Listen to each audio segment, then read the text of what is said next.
il faut qu'on réforme le système bancaire même. Mais réformer le système bancaire, ça stipule un gros travail qui est en cours. Il faut le dire clairement, il faut la monnaie. Sinon, notre système bancaire est arrimé à un système... Les banques au Burkina ne décident pas du taux en tant que tel. Parce qu'eux aussi prennent les prêts à un taux donné. Donc, ils sont obligés d'ajouter un peu ici. Et le prêt, c'est à la BCEAO. BCEAO, ce n'est pas pour nous. Vous êtes d'accord avec moi, non? Donc, cette question est en cours et nous espérons que ça va se résoudre et nous pourrons être maîtres de notre économie. Voilà que ça freine tout.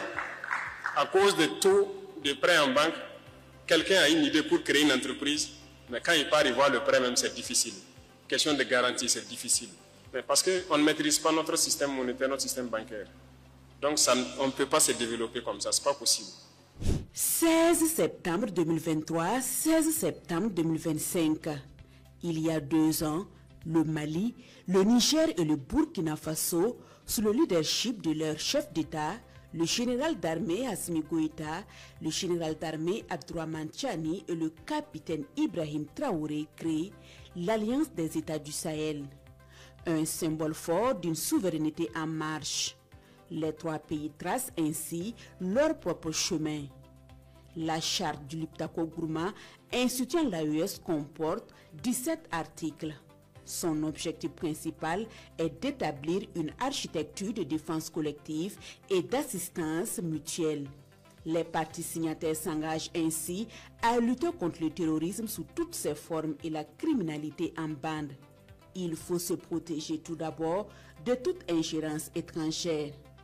Et c'est ainsi que le dimanche 28 janvier 2024, les pays membres de l'AES que sont le Burkina Faso, le Mali et le Niger annoncent par un communiqué lu au journal de 13 heures des 3 chaînes de télévision d'État leur retrait avec effet immédiat de la CEDEAO.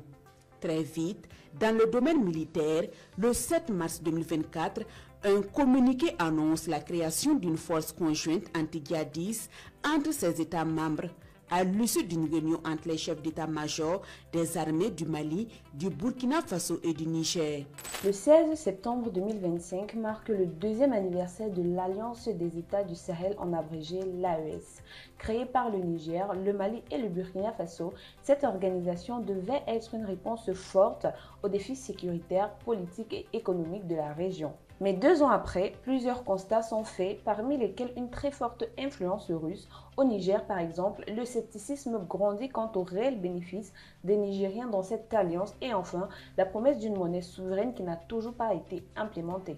L'AES est-elle donc en train de tenir ses promesses ou de décevoir ses populations? Découvrons-le ensemble dans cette analyse. Il y a les mots et il y a les actes. Depuis l'invasion russe en Ukraine, Moscou intensifie son offensive diplomatique en Afrique. Le Kremlin en quête de soutien met les moyens.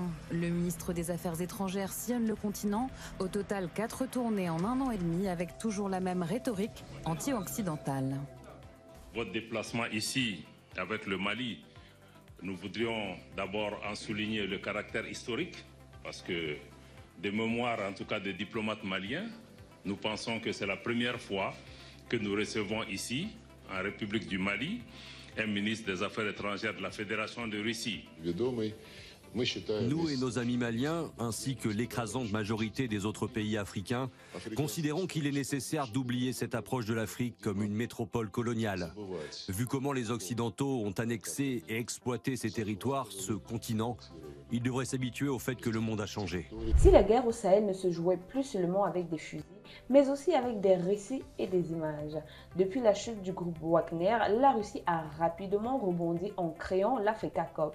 Depuis la chute du groupe Wagner, la Russie a rapidement rebondi en créant l'Africa Corps, officiellement une force militaire, mais en réalité bien plus que ça.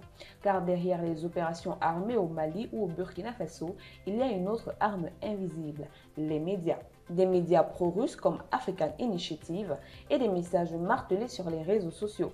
L'objectif ici est clair, présenter Moscou comme l'allié fidèle et l'Occident, surtout la France, comme l'ennemi à abattre. Sur le terrain, les drapeaux russes apparaissent dans les manifestations au Mali comme au Burkina Faso. Les juntes militaires renforcent leur pouvoir grâce à ce soutien. Et les populations, quant à eux, fatiguées des anciennes puissances coloniales, se tournent de plus en plus vers la Russie. Mais derrière cette image séduisante, la réalité est autre. Les méthodes de l'Africa Corps sont de plus en plus frontales que celles des forces françaises de l'opération Barkhane par exemple. La lutte antiterroriste s'intensifie, mais au prix de manœuvres souvent dénoncées par des ONG. Pour la communauté internationale, c'est une alerte rouge. Le Sahel devient un nouveau champ de bataille d'influence mondiale.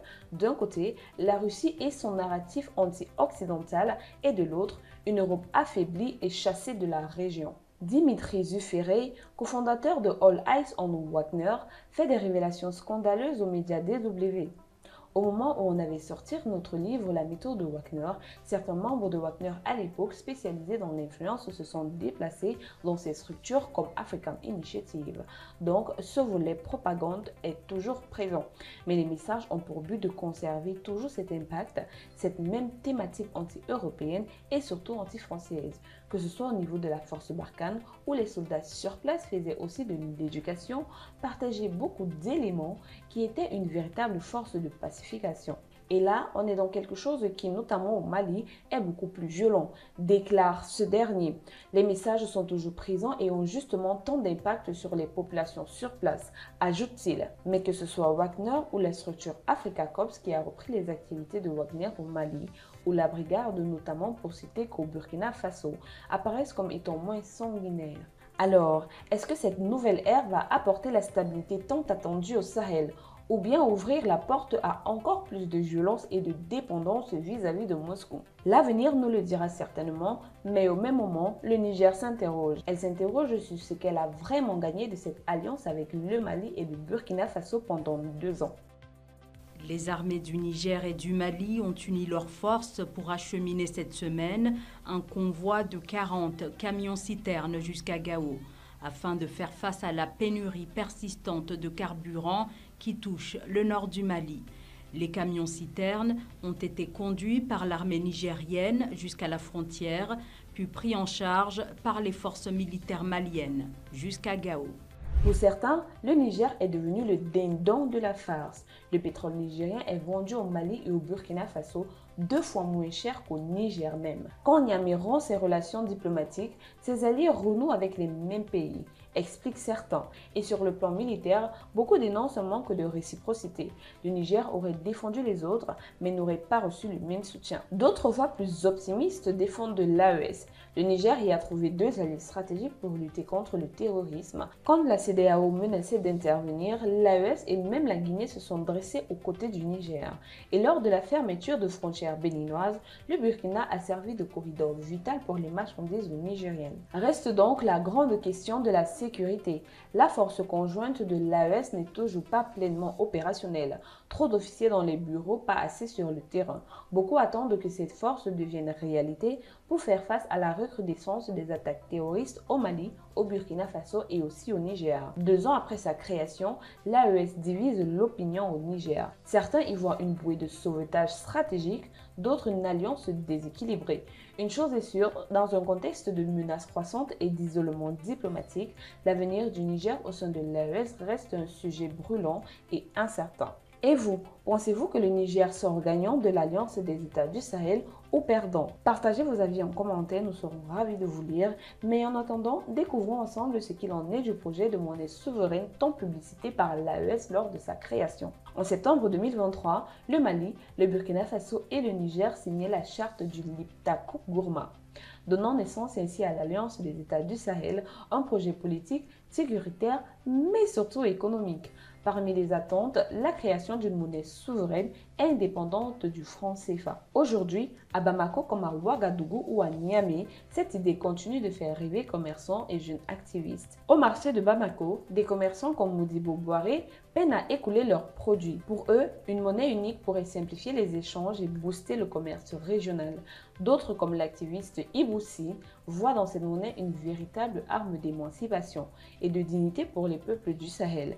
Mais attention, certains experts appellent à la prudence. L'économiste Madibo Mao Makalou rappelle qu'une monnaie n'est pas qu'un symbole politique. C'est une économie solide, diversifiée et intégrée. Une nouvelle devise risque d'être instable, vulnérable aux crises et dépendante des importations. L'AES n'est pas seule dans cette course. La CEDEAO également, qui regroupe 15 pays d'Afrique de l'Ouest, prévoit elle aussi de lancer sa monnaie unique, l'ECO, d'ici 2027. Alors, l'AES doit-elle avancer seule au risque de fragiliser ses économies ou attendre une intégration plus large pour peser davantage sur la scène internationale et régionale?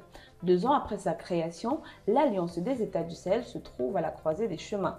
Entre le rêve d'émancipation et la réalité des réformes économiques nécessaires, la question reste entière. La monnaie souveraine de l'AES sera-t-elle un symbole de renaissance ou restera-t-elle un simple mirage? Partagez vos avis dans les commentaires et surtout, abonnez-vous pour ne rien manquer sur nos analyses sur la géopolitique en Afrique.